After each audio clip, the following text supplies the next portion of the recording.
नून league ने peoples party को पानी, गंदम और तरक्याती फंड्स पर तहफ़्फ़ुज़ात दूर करने की यकीन दहानी करा दी। गवर्नर हाउस लाहौर में नून लीग पीपी राबता कमेटी ने मुल्क की सूरत हाल के पेश नज़र मिलकर चलने पर इत्तफाक किया। रहनुमा पीपल्स पार्टी हसन मुर्तज़ा ने कहा कि सवाल ये है कि नई नहरें निकाली जाएंगी तो उनके लिए पानी कहाँ से आएगा।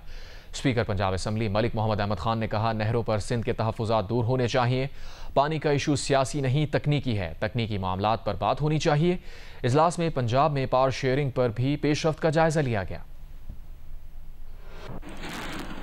मुस्लिम लीग नून और पीपल पार्टी की कोऑर्डिनेशन कमेटी का 5वां इजलास गवर्नर हाउस लाहौर में हुआ, जिसमें पंजाब में अब तक पावर शेयरिंग के हवाले से होने वाली पेशरफ्त का जायजा लिया गया। पीपल्स पार्टी ने पानी, गंदम, तरक्याती फंड्स और सूबे में गवर्नेंस पर अपने तहफ़्फ़ुज़ात का इजहार किया। मुस्लिम लीग नून ने पीपल्स पार्टी के तमाम तहफ़्फ़ुज़ात दूर करने की यकीन दहानी करवाई। इजलास के बाद मीडिया से गुफ्तगू में स्पीकर पंजाब असम्बली मलिक मोहम्मद अहमद खान का कहना था, नहरों के इशू पर सिंध के तहफ़्फ़ुज़ात दूर होने चाहिए। सूबाई खुद मुख्तारी मुल्की सालमियत के लिए अहम है, लेकिन नहरों का इशू सियासी नहीं टेक्निकल है। इस पर टेक्निकल सतह पर बात होनी चाहिए। पानी पर इरसा का मुआहदा मौजूद है, जिस पर सबका इत्तफाक है। सिंध के अंदर ये समझा जा रहा है कि शायद सिंध के पानी के तहफ़्फ़ुज़ात दूर होने चाहिए और उसके ऊपर एक दूसरे की टेक्निकल पोजीशन को समझना चाहिए और उसको समझने के बाद आगे लेके जाना चाहिए। इसमें कुछ गैर फितरी नहीं। पीपल्स पार्टी के रहनुमा हसन मुर्तज़ा ने कहा, तरक्याती फंड्स हमारा हक है। नून लीग ने इससे इनकार नहीं किया। बल्दियाती बिल, गवर्नेंस पर तहफ़्फ़ुज़ात हैं। पानी का मसला टेक्निकल है। अगर नई नहरें निकाली जाएंगी तो इनके लिए पानी कहाँ से आएगा। कैनाल्स के ऊपर पाकिस्तान पीपल्स पार्टी का जो मौक़िफ़ है, जिस तरह मलिक साहब बात कर रहे थे, बिल्कुल इसी तरह है कि ये एक टेक्निकल इशू है और इस टेक्निकल इशू को टेक्निकल ग्राउंड्स पे ही हमें देखना चाहिए। इसको हम पॉलिटिसाइज करके एक और काला बाग ना खड़ा कर दें। दोनों रहनुमाओं का कहना था कि बातचीत के जरिए ही बेहतर रास्ता निकलेगा। कैमरामैन खालिद खान के साथ जाहिद शेरवानी, जियो न्यूज़ लाहौर। वज़ीर आज़म के मुशीर बराए बैनुस्सूबाई राबता राना सना और सीनियर वज़ीर सिंध शर्जील मेमन की टेलीफोन पर गुफ्तगू। मुलाकात करके केनाल का मसला बातचीत से हल करने पर इत्तफाक किया गया। तर्जुमान के मुताबिक दोनों रहनुमाओं के दरमियान मुलाकात करके केनाल मसले को बातचीत से हल करने पर इत्तफाक हुआ है। राना सना का कहना था कि केनाल्स के मामले पर सिंध के साथ मुज़ाकरात के लिए तैयार हैं। वज़ीर आज़म शहबाज शरीफ और नवाज शरीफ ने हिदायत दी है कि सिंध के तहफ़्फ़ुज़ात दूर किए जाएँ। सीनियर वज़ीर सिंध शर्जील इनाम मेमन का कहना था कि सिंध हुकूमत केनाल्स के मामले पर हर फोरम पर अपना मौक़िफ़ पेश कर चुकी है। पीपल्स पार्टी और सिंध के अवाम को मुतनाज़ केनाल्स पर शदीद तहफ़्फ़ुज़ात हैं। उनका कहना था कि पीपल्स पार्टी 1991 के माहदे के तहत पानी की मुनसिफाना तकसीम चाहती है और केनाल्स के मामले पर वफाकी हुकूमत से मुज़ाकरात के लिए तैयार है।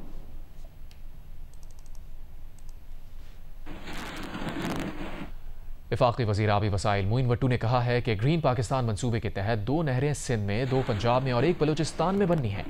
उन्होंने कहा कि नहरों का मामला गलतफहमी और मुशावरत ना होने के बायस तनाज़े का शिकार हुआ। मुज़ाकरात शुरू हो चुके हैं, अब ये मामला खुशअस्लूबी से तय पा जाएगा। लाहौर में मीडिया से बातचीत करते हुए उन्होंने कहा कि हर सूबा अपने हिस्से के पानी को अपनी मर्जी से इस्तेमाल कर सकता है। असल मसला चोलिस्तान वाली नहर पर है, जो इत्तफाक़ राय से हल कर लिया जाएगा। टोटल कितनी नहरें हैं जिसके ऊपर सिंध को इतराज़ है, वरना ये ग्रीन पाकिस्तान इनिशिएटिव के तहत तो ये और भी सूबों में बननी है? नहीं, बाकी नहरें तो ऑलरेडी पहले के इश्यूज़ हैं, जिसमें से 2 नहरें सिंध की हैं, 2 पंजाब की हैं, 1 बलूचिस्तान की है। मगर जो एक नहर पे जिस पे ज़्यादा इशू अब जो ताज़ा तरीन जो है वो है जो चोलिस्तान वाली नहर है। उसमें भी मैं यही आपको अर्ज़ करूँगा कि जो पहले फार्मूला इरसा का है उसी के तहत उस नहर को पानी दिया जाएगा और कोई अपने हिस्से के पानी को अपनी मर्ज़ी से इस्तेमाल कर सकता है जैसे वो चाहे। कोई ऐसा डिस्प्यूटेड इशू है नहीं, मगर सिर्फ मिसअंडरस्टैंडिंग या नेगोशिएशन ना होने की वजह से ये सिचुएशन पैदा हुई है। आगे बढ़ते हैं। वफाकी वज़ीर मजहबी अमूर सरदार यूसुफ ने इस बारे में वाज़ेह जवाब देने से गुरेज किया है कि इस साल निजी स्कीम के तहत 67,000 आज़मीन हज पर जा सकेंगे या नहीं। जियो न्यूज़ के प्रोग्राम नया पाकिस्तान में बातचीत करते हुए उन्होंने कहा कि भारत और बांग्लादेश समेत दीगर ममालिक के शहरी भी हज से महरूम रह गए हैं, मगर हम कोशिश कर रहे हैं। नाउमीदी गुनाह है। उन्होंने कहा कि टूर ऑपरेटर्स ने जो रकम रिकॉर्ड में जमा कराई वो वापस मिलना टूर ऑपरेटर्स का हक है, लेकिन जो रकम रिकॉर्ड या प्रोसीजर से हटकर है उसका नुकसान उन्हें भरना पड़ेगा। क्या अब ये तय है कि 67,000 लोग जिन्होंने ख्वाहिश की थी हज पे जाने की, वो रकम भी जमा करा चुके हैं, वो हज पे नहीं जाएंगे। कोई अब इस पे मजीद आप बात करेंगे? सऊदी हुकाम से या वजीर आजम को उन्होंने खत लिखा है, वो बात करेंगे या बात नहीं हो सकती और प्राइवेट कोटा के सिर्फ 23,000 लोग ही जा सकेंगे हज के लिए? देखिए, असल में बात यह है कि हमारी तो पहले से ये कोशिश है कि जितना भी हमारा हाजी है, हज पाकिस्तान का हाजी है, जो 1,79,210 का कोटा था, वो जरूर जाए। जो लोग इंतजार कर रहे हैं, उम्मीद बांध के बैठे हैं, उनको एक हकीकी पिक्चर बताना जरूरी है। तो क्या अब वो आस उम्मीद छोड़ दें कि वो नहीं जा सकेंगे ये 67,000 लोग, या अभी भी उम्मीद कोई बाकी है कि शायद इजाजत मिल जाए और आप लोग उन हुकाम से बात करें? ये जरा क्लियर पिक्चर दे देना, क्या करें वो 67,000 लोग? बात यह है कि ये सिर्फ पाकिस्तान ही के लिए नहीं हुआ, बहुत सारे दूसरे ममालिक है, जिस तरह के ठीक है, इंडिया है 52,000, इसी तरीके से जो बांग्लादेश है, नाइजीरिया है, इजिप्ट है, मुख्तलिफ ममालिक है, ये लाखों की तादाद में बहुत सारे ममालिक के हाजी वो रह गए। तो इसीलिए तो तकरीबन वो भी कोशिश कर रहे हैं, हमारी भी कोशिश है, और नाउमीदी तो गुनाह है ना। अगर ये 67,000 लोग ना जा सके तो इन्होंने जो पैसे टूर ऑपरेटर्स को दिए और टूर ऑपरेटर्स ने वो पैसे आगे मुंतकिल किए सऊदी अरब, और वहां से उन्होंने कुछ अखराजात भी शायद कर लिए हो, कुछ इस्तेमाल कर लिए हो, तो फिर उस सूरत में क्या होगा? क्या इन 67,000 लोगों को इनका पैसा वापस मिल जाएगा? जो अगर रकम उस सिस्टम के तहत अगर गई है, जाहिर है वो रिकॉर्ड का हिस्सा है, वो तो उनके पास मौजूद हो, और जाहिर है ये उनका हक भी बनता है वापसी का भी। अगर उनको वो इजाजत नहीं दे सके तो वो होगा, लेकिन उससे हटकर अगर कोई उस प्रोसीजर और रिकॉर्ड के मुताबिक और उस तरीकाकार के मुताबिक अगर नहीं है तो फिर वो तो उनकी अपनी अपनी जिम्मेदारी होगी। वज़ीर आज़म शहबाज शरीफ ने मुल्क में इंसदाद पोलियो मुहिम का इफ्तिताह कर दिया। एक तकरीब में उन्होंने इंसदाद पोलियो वैक्सीन के क़तरे पिलाए। तकरीब से खिताब करते हुए उन्होंने कहा कि माजी करीब में पोलियो ने एक बार फिर सर उठाया है। तमाम वालिदैन से गुजारिश है कि बच्चों को पोलियो से बचाव के क़तरे पिलाएं। इंसदाद पोलियो टीम से भरपूर ताउन करें। इज्तमाई ताउन से पोलियो के इस नासूर पर जल्द काबू पा लेंगे। जिन इलाकों में सिक्योरिटी इशूज़ हैं वहाँ वैक्सीनेशन के लिए बेहतरीन इंतजाम किए गए हैं।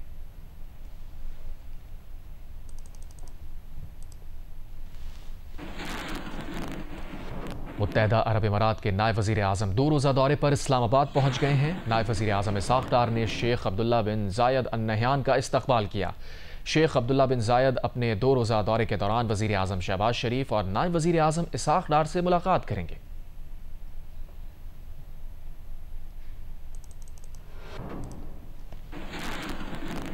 वज़ीर ख़ारजा इसाक़ डार की ईरानी हम मनसब अब्बास इराक़ची से टेलीफोन पर बातचीत हुई है। तर्जुमान दफ्तर ख़ारजा के मुताबिक दोनों ने अमरीका का ईरान मसालिहती कोशिशों पर भी बातचीत की। इसाक़ डार ने उम्मीद जाहिर की कि ये कोशिशें अमन व तरक्की का बाइस बनेंगी। दोनों वज़राए ख़ारजा के दरमियान दो तरफ़ा ताल्लुक़ात और ताउन बढ़ाने पर भी इत्तफ़ाक़ किया गया। दोनों ने इलाक़ाई और आलमी उमूर पर तफसीली तबादला ख्याल किया।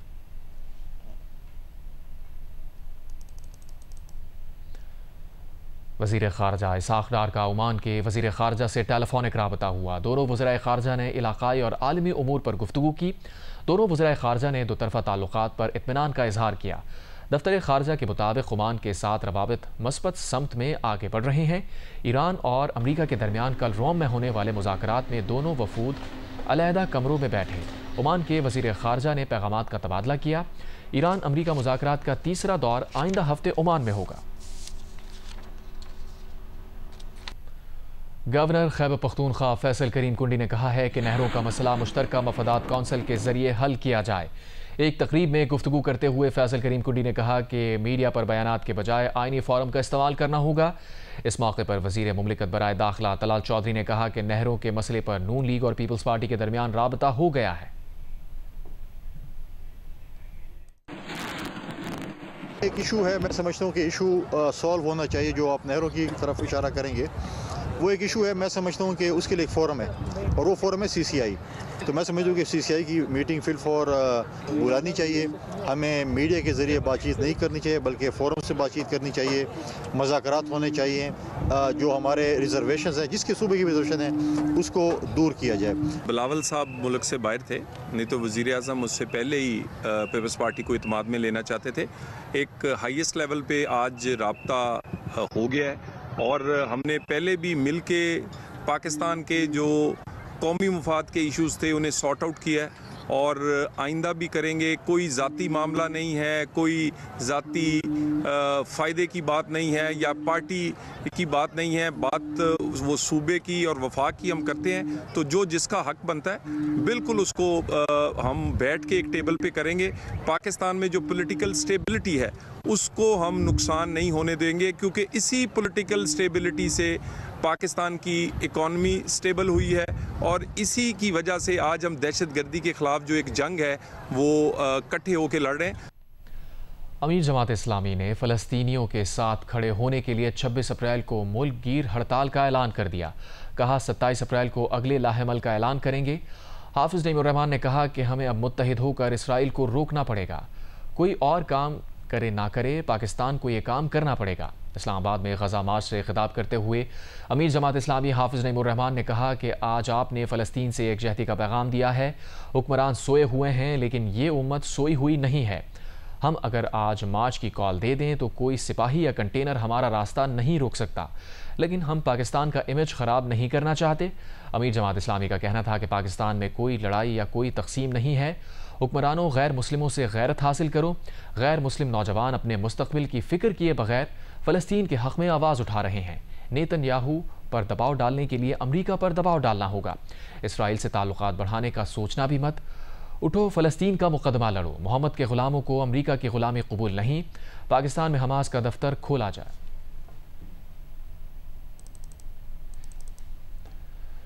सिंध केनाल मंसूबे के खिलाफ सखर बबरलू बाईपास पर वकला का 3 रोज से धरना जारी है। धरने के बायस कौमी शाहराह बंद होने से जानवरों से भरे दर्जनों ट्रक और सैकड़ों माल बरदार गाड़ियां फंस गईं। शिकारपुर में वकला बरादरी की जानिब से इंडस हाईवे बाईपास के करीब धरने से सिंध बलूचिस्तान पंजाब आने वाले और जाने वाले ट्रैक मुअत्तल हो गए। हैदराबाद, जैकोबाद, ठट्टा, कंदकोट, घोटकी, टंडो मोहम्मद खान, मेहड़, सजावल, मातली समेत बेशतर इलाकों में शटर डाउन हड़ताल की गई। 6 कैनाल से निकालने के मंसूबे के खिलाफ वकला ने कौमी शाहराह बबरलू बाईपास को गुज़िश्ता 3 दिनों से बंद कर रखा है। धरने के बायस गाड़ियों की लंबी कतारें लगी हैं। मुसाफिरों और ड्राइवर्स को मुश्किलात का सामना है। रानीपुर और सखर के दरमियान सैकड़ों माल बरदार गाड़ियां फंसी हैं, जिनमें जानवरों से भरे दर्जनों ट्रक भी शामिल हैं। व्यापारियों का कहना है कि खुराक और पानी की अदम फरहमी से जानवरों की हलाकत का खदशा है। बदीन में कौमी अवामी तहरीक के सरबराह अय्याज लतीफ़ पलीजो की क़यादत में रैली निकाली गई। अय्याज लतीफ़ पलीजो का कहना था कि पीपल्स पार्टी कैनाल्स की हामी है।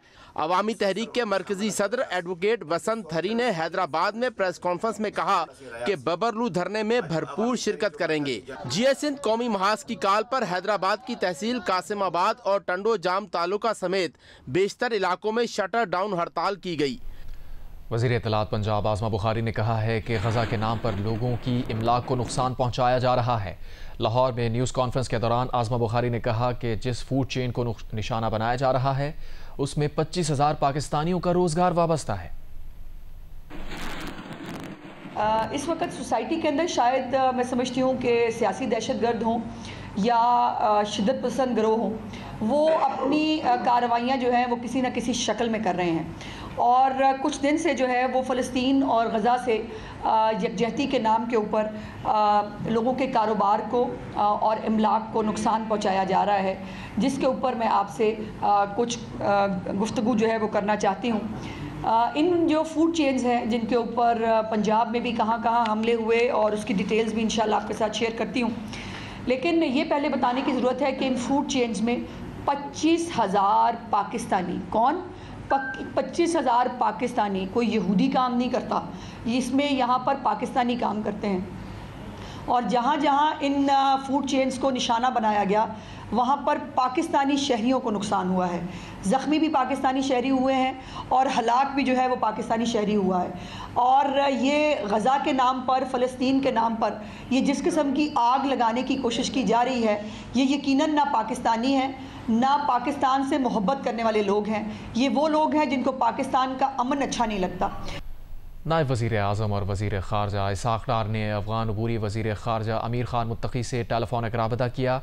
उन्होंने काबुल में पुरतपाक मेज़बानी पर उनका शुक्रिया अदा किया। तर्जुमान दफ्तर ख़ारजा के मुताबिक अफ़गान अबूरी वज़ीर ख़ारजा अमीर ख़ान मुत्तक़ी ने इसाक़ डार की जानिब से दौरे पाकिस्तान की दावत कबूल कर ली। गवर्नर सिंध कामरान खान रिसोरी ने इराक के शहर नजफ में हज़रत अली करमुल्लाह वजहो के रोज़ा अक़दस पर हाज़िरी दी। इराक के नायब सदर सैयद हैदर अल हकीम ने उनका खैर मक़दम किया। गवर्नर सिंध ने कूफा में हज़रत अली करमुल्लाह वजहो के तारीख़ी घर और तारीख़ी मस्जिद कूफा की ज़ियारत भी की। उन्होंने हज़रत मुस्लिम बिन अकील के रोज़े पर भी हाज़िरी दी और लंगर तकसीम किया। गवर्नर सिंध ने नजफ के गवर्नर यूसुफ से भी मुलाकात की। इस मौके पर दोतरफा तिजारत, वफूद के तबादले और सरमायाकारी पर गुफ्तगू हुई। गवर्नर सिंध ने उन्हें बताया कि वज़ीर आज़म और आर्मी चीफ का कायम करदा SIFC मनसूबा गैर मुल्की सरमायाकारों की मौसर रहनुमाई कर रहा है।